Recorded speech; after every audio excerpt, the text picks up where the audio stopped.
Hello, welcome to this video which I am making right now, and I don't plan to edit because I'm terrible at that stuff. What I'm going to do today is show you how to make your schematics look better using EasyEDA, the free software that will let you design schematics and PCBs, especially op amps. That's what I'm going to be messing with today. The humble TL072, which is a very great dual op amp that everybody uses all the time. Pardon the neighborhood noise. What I'm going to do first is have a blank canvas, a blank schematic page open. I'm going to click on Library to allow me to select a TL072.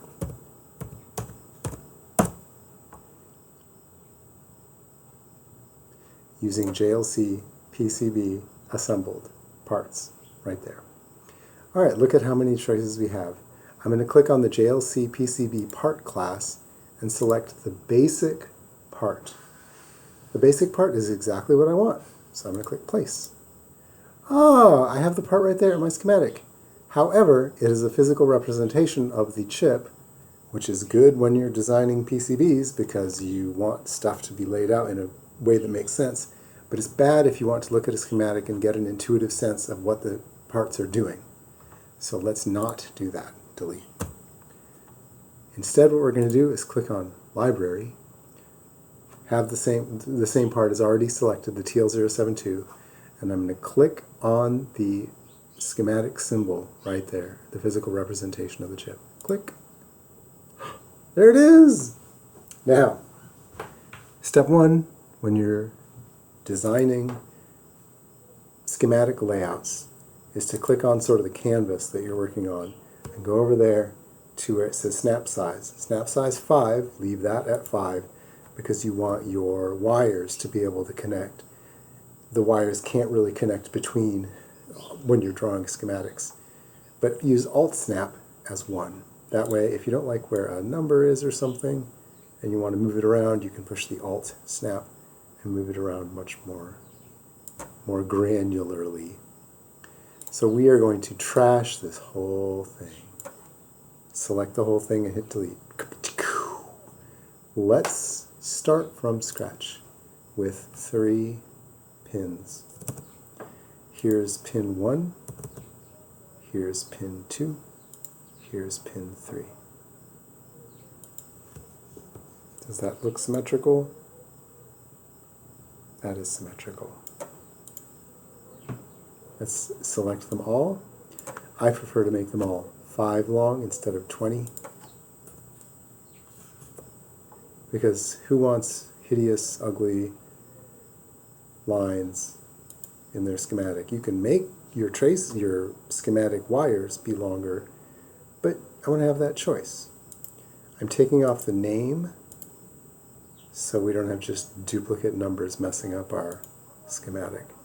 I'm going to use the Alt drag to pull these numbers, the pin numbers, right on top of the pins. Oh, that's why it looks so wrong, because the pin number 1 was right there.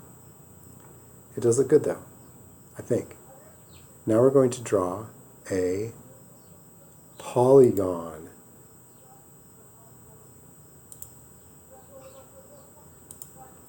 I hear my neighbor Tracy going off. Oops. Okay. I think we have to right-click to finish drawing, which is what we did. I said oops a second ago because I put the pins the wrong way. The sort of glowy bit right there, that little gray circle, that represents spots on the schematic symbol where traces, wires in the schematic can be attached. Alright, here is a good subpart number 1.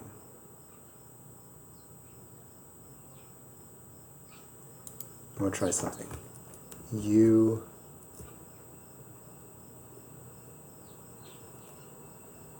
question mark, period, question mark. Nope, it's not going to let me do that. There's this weird bug. It might be a bug, it might be something I'm doing wrong. We'll cover that in a minute. I'm clicking Save. Nope, cancel. I'm clicking Save up there. Input modification, cancel. File, save as Juanito's TL072. I hit enter, but that's not mapped to the save button, so I clicked the save button. So now let's go back to the library and let's search the workspace for TL072. And here we have all the TL0. Okay, let's go to My Libraries, right down there. And at the very bottom will be TL072, or Juanito's, whatever you choose to call yours. And there we have a nice, pretty representation of the schematic, symbol. I'm going to right-click on Juanito's TL072, and I'm going to click Add Subpart. And we're going to have 3 subparts, 1, 2, 3. So I'm going to do that 2 more times. Add subpart. It's going to refresh. Add subpart again. And now we have 3 subparts.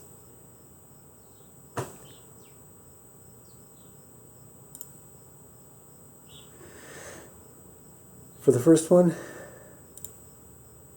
that looks great. I'm going to click Save.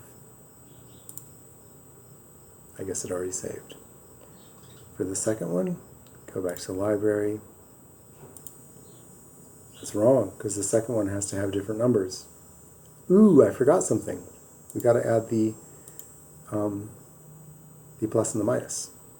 All right, drawing wires. I'm going to use the Alt tool, the Alt snap, and make a little line. Right click to finish drawing.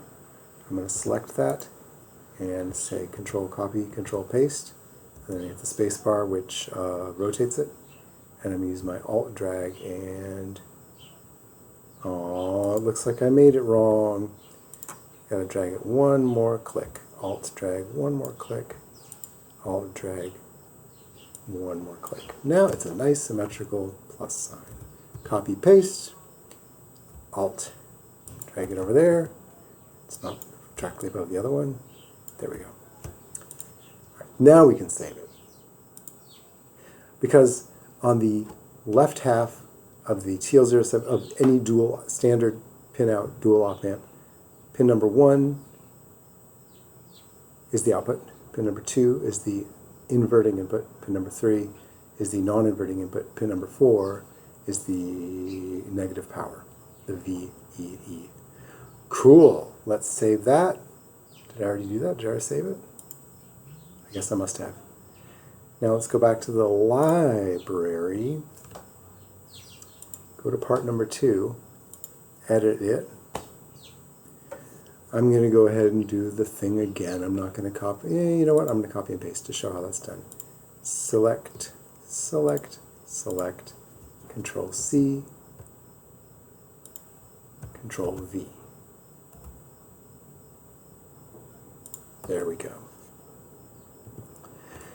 If you Control Copy and shut down that little tab, you're going to lose the information on your clipboard. I don't know if that matters, probably. Okay, so for the right half of the chip, the output is pin number 7. The negative or inverting input is pin number 6. The non-inverting input is pin number 5. Now we can click Save for subpart number 2. Now for subpart number 3, which I'm going to go back to the library, select subpart number 3, and it's this little triangle thing. Click the part. That's totally wrong. I want to get rid of this triangle. Instead, make a little rectangle. Why is my neighborhood so noisy? Delete one of them. Move one of them up here. Move one of them down here. This will be the input power pin for positive side is 8, pin number 8. The upper right-hand pin. The lower left-hand pin is pin number 4, and that's where the negative connection is. I like to put text right here in the middle that says, well, not 2 text, just the one, TL072, to keep track. I'll change the size to 7 to make it fit. Hi Houston, I'm making a video. Oh, cool. And there we go. I'll click save. And we got it. Now let's go over to our schematic, which is called Z, and let's choose a part. Let's choose Juanito's TL072. With luck, we'll be able to do 1, 2, 3. No luck. See how it says U1.1, and then it says U2.1, and it says U3.1. That's wrong, because U1 is one chip, U2 is the second chip, U3 is the third chip. So what we have to do, maybe I'm doing something wrong, maybe you can figure out the way to do it better. Maybe it's a bug that JLC PCB has to fix. I'm not sure. We're going to have to rename the subparts to rename it to conform with it being on one chip. U1.2 for the second subpart. For the third subpart, U1.3. My dog, she's scratching her little neck. Alright, so let's make a random strange, I hit W for wire, and now we're going to connect all of these together in a completely nonsensical way. You'll never connect your output to the non-inverting input. That is not a thing that ever happens.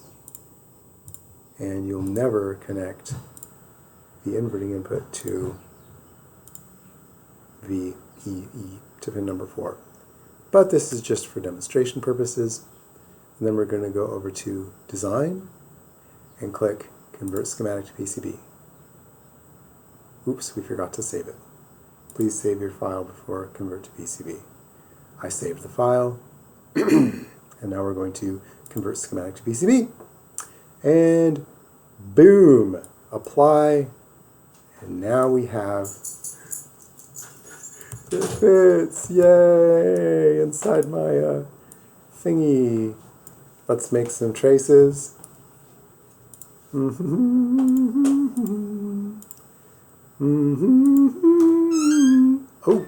one thing I like to do as soon as I open up a new PCB is I change some of the stuff over here.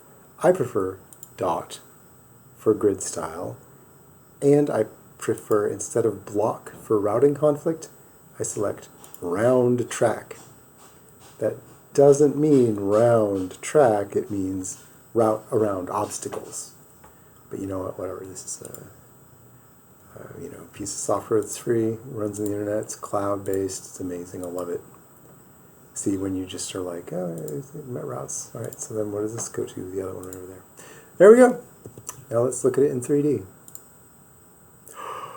Amazing! There it is. And then you can close down your, this is perfect. Let's make sure it passes the design manager. Let's check and see all the nets are connected. Yep. Let's make sure it passes DRC, which stands for Design Rule Constraints Committee. It does. So then we can go up to Fabrications and one-click order PCB SMT. And then you will get yourself a completely useless PCB in the mail in a week or two, 2 weeks, 3 or 4 weeks. So anyway, thanks for watching. I hope this makes sense. I hope you didn't get confused. Make sure to like and subscribe and watch to the end.